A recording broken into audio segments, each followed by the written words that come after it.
Hello friends, good morning everyone. आप सभी साथियों का लाइफ मैनेजमेंट के इस एपिसोड में अमित कुमार शुक्ला का बहुत बहुत प्यार भरा नमस्कार। दोस्तों, हमारा मन समुद्र से गहरा है। समुद्र की गहराई का अनुमान तट पर खड़े होकर नहीं लगा सकता। उसके लिए समुद्र के भीतर ही प्रवेश करना होता है।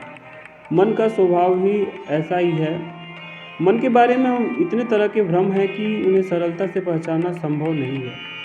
हमें बाहर से वैसा ही दिखता है जैसे समुद्र में बर्फ के बड़े बड़े पहाड़ दूर से दिखते हैं।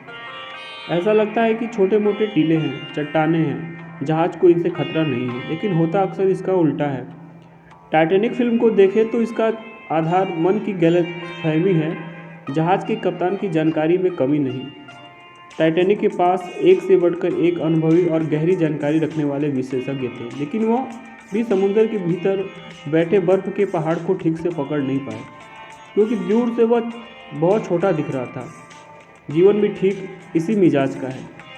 डिप्रेशन की छोटी छोटी झलकियाँ हमें अक्सर दिखाई देती हैं, लेकिन हम इनको गंभीरता से नहीं लेते। हम मन में उगने वाले तनाव के खरपतवार को समय रहते हटाने का काम नहीं कर पाते। इसकी कीमत हमें जीवन की फसल के नुकसान के रूप में चुकानी होती है। एक छोटी सी कहानी कहता हूँ, इससे आपको अपने मन की शक्ति और संभालने में सहजता होगी। एक पहलवान जिसे हराना अपने समय में बहुत मुश्किल था, अब बुजुर्ग होकर जैन साधक बन गया। जैन बौद्ध धर्म की ही शाखा है, जो जापान तक पहुँचते हुए कुछ परिवर्तन के साथ अधिक परिपक्व और तर्क के साथ नए रूपों में करोड़ों लोगों के ज्ञान पाने का माध्यम बनी। यह बूढ़ा साधक अब पहलवानों से बहुत दूर आ गया था। उन दिनों एक नौजवान लड़ाके की बड़ी चर्चा थी। वह बहुत तेज तर्रार होने के साथ साथ चतुर भी था। उसने अपने समय के सबसे बड़े योद्धाओं को हरा दिया था। उसे ख्याल आया कि इस बुजुर्ग को हराकर ही वह सिद्ध माना जाएगा, तो उसने बुजुर्ग को चुनौती दे डाली। बूढ़े साधक के शिष्यों ने उनको बहुत समझाया, लेकिन वह नहीं माने और युवा पहलवान की चुनौती स्वीकार कर ली। चतुर लड़ाका अपने सामने एक शांत स्थिर लड़ाके को देखकर समझ गया कि इसकी शक्ति का केंद्र कहीं और है। उसने दूसरा उपाय अपनाया। उसने बूढ़े साधक को अपशब्द कहने आरंभ कर दिए। एक के बाद एक ऐसी अपमानजनक बातें कही कि कोई दूसरा होता तो बौखला जाता, लेकिन अनुभवी साधक एकदम शांत खड़ा रहा। कुछ देर बाद युवा पहलवान बेचैन हो उठा। उसके सारे पैतरे बेकार हो गए। उसने हार मान ली। बुजुर्ग साधक को उसके शिष्यों ने पूछा। उसकी बातें सुनकर हमारा खून खौल रहा था, लेकिन आप शांत रहे और वह हार गया। साधक ने केवल इतना कहा, उसने मेरे बारे में जो कुछ कहा उनमें से कोई भी बात सच नहीं थी, इसलिए मैंने उनको स्वीकार नहीं किया। और हम अपने मन पर दूसरों के कचरे को परत दर परत जमाते जाते हैं। मन को अंधेरे की ओर धकेलने वालों से सावधान रहना जरूरी है। आइए मन की ओर चलते हैं।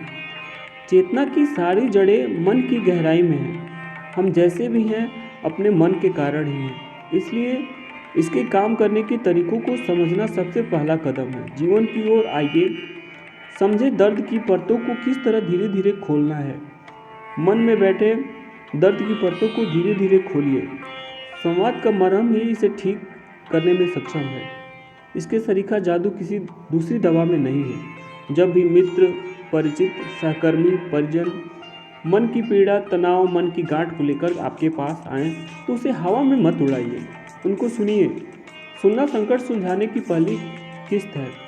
उससे मत कहिए कि अपनी नौकरी की चिंता करो, तुम्हारे ऊपर जिम्मेदारी का बोझ है, बेकार की बातों में उलझे हो। मत कहिए। वह जिंदगी को समझ नहीं पा रहा है, नहीं समझ रहा है, इसीलिए तो वह आपके पास आया है। मन की गांठ कैंसर से कम खतरनाक नहीं है। अगर कैंसर को सही समय पर नहीं पकड़ा गया तो जीवन छोटा हो जाता है। ऐसे ही मन की इस गांठ समय रहते न खोली जाए तो ये जीवन के चंद्रमा पर पूरी तरह ग्रहण लगा सकती है। जब भी कोई मन की गांठ लेकर आपके समीप आए, उसके उतने ही स्नेह अनुराग से सुनिए, जिस तरह हमारी जटिल बीमारी का इलाज करने वाला समझदार डॉक्टर हमारी बात सुनता है। अपनी व्यस्तता भूल जाइए। जब कोई दोस्त, प्रियजन मन की कुछ बात कहने आया हो, अपने किंतु परंतु आशंका के बादल एक तरफ रख दीजिए। बस उसे सुनिए। सुनने पर इतना जोर इसलिए क्योंकि हम हमेशा जल्दबाजी में रहते हैं, किसी के लिए 2 पल का समय भी तन्मयता और सघनता के साथ नहीं दे पाते। हम सुन नहीं पाते। बिन सुने कोई बात कैसे समझी जा सकती है? इससे कोई फर्क नहीं पड़ता कि कहने वाला कौन है। हमें तो बस सुनने का अभ्यास करना है। यह दूसरों से अधिक हमारे मन को स्वस्थ रखने के लिए उपयोगी है। यह मन को ठोस, सुंदर और निरोगी बनाता है। फ्रेंड्स, मन में बैठे दर्द की परतों को धीरे धीरे खोलिए। संवाद का मरहम ही इसे ठीक करने में सक्षम है। इसके सरीखा जादू किसी दूसरी दवा में नहीं है। जब भी मित्र, परिचित, सहकर्मी, परिजन मन की पीड़ा, तनाव या मन की गांठ को लेकर आपके पास आए तो उसे हवा में मत उड़ाइए, उनको सुनिए। सुनना संकट सुलझाने की पहली किस्त है। फ्रेंड्स, आप इस पे खुद विचार करें। लाइफ मैनेजमेंट के इस एपिसोड में बस इतना ही। बहुत बहुत धन्यवाद। नमस्कार।